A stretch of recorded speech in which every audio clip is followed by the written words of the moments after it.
How to make homemade limoncello and lemon drop wedding favors. The most critical and memorable day in a couple's life is the wedding day. The couple's families and friends treasure. The only way to make them feel loved is to do them a nice wedding favor that has been done for a long time. It's a symbol of your affection for and admiration for your family and friends. Let's look at these wedding favors, as well as how to make limoncello and lemon drop wedding favors at home.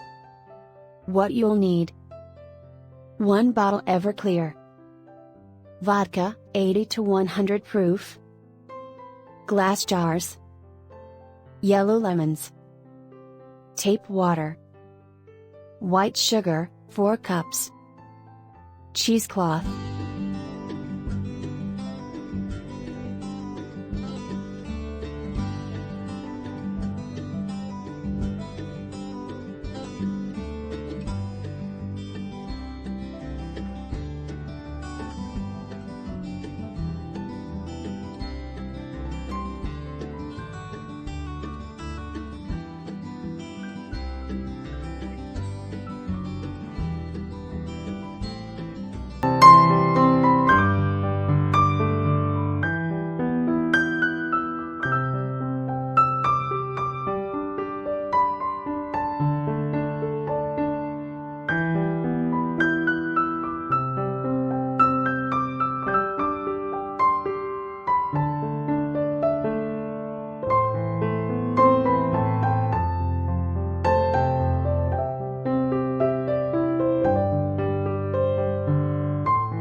Please subscribe, please like. Thank you for watching.